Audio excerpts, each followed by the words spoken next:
So let's see what kind of ideas we've got going. So what I'm going to do now is I'm going to do a whip around, and we're going to go to every group. And I'm going to call on specific people, but if you don't want to answer, you can default to your other group member for that round. But if I come back to you, you have to give me an answer, okay? So anything that's on your paper. I'm going to start with Elizabeth. What's one thing you all got?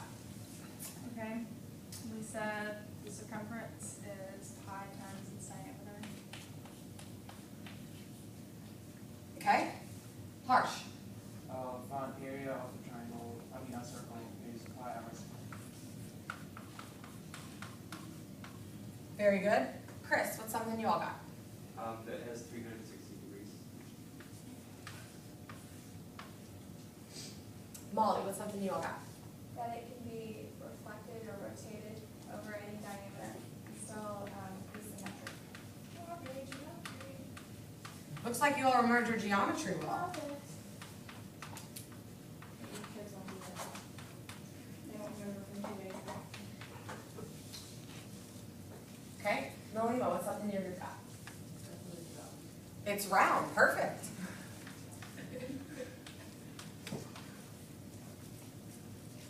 Casey.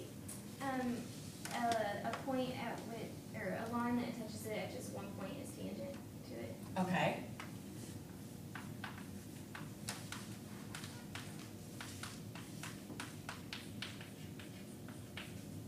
You all are advanced. Okay, Amar, what's something else? It's a group of points equal distance from the center. Okay, I like that. What's the main point in there? That they're what? Equal distance. Equal distance.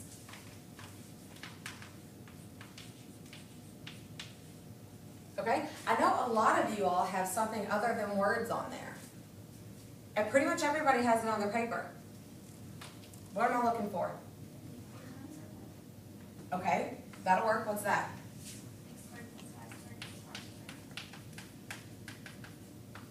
Very good. Something even more simplistic. Tyler. The conversion between radians and degrees is 180 over pi. Okay.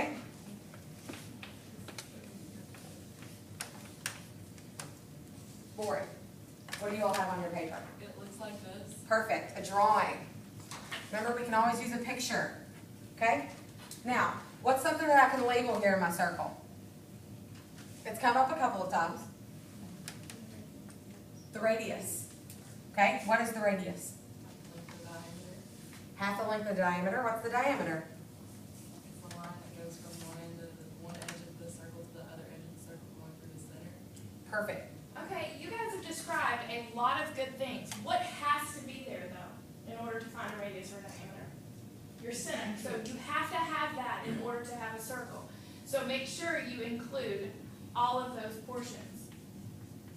You've got to make sure you have that. Okay, and you said the radius was what? Half of the diameter. Half of the diameter. There you go. Okay? So today, what we're going to look at is we're going to look at the radius and our circles, an area. Okay? So we're going to look at a different way than just what we did in geometry to look at our circles. Okay? So what I'd like for you to do is look at these 3 circular discs we have up here. How does the radius of this middle one compare to the radius of the one Miss Justice is holding? It's great. Which one's greater? Let's label them. It's dark now.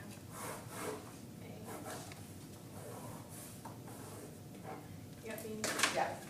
Okay, so if that's better, how can we compare those radii?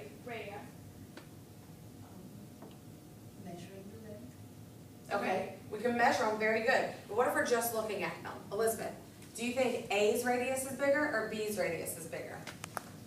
C or B? Yes. Thank you. I think B. B, okay? Give me a thumbs up if you agree that B's radius is larger than C. Okay? So then what about A and C? Which one's bigger, Harsh? A. Okay, so we thought about that. Now what if we weighed them? They're all made of the same cardboard.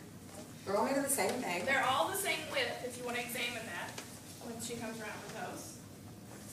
It's been fun. Now, how could we describe the weight of these in comparison with each other? A, B to C. A is greater than B is greater than C. Okay? And how can you justify that? What could you do to justify that? Okay, so you could actually go weigh them to prove your hypothesis. Okay? Okay, now, keep that in mind, and while I pass that out, I want you to think about what Tyler just said about how we can justify the mass of these discs.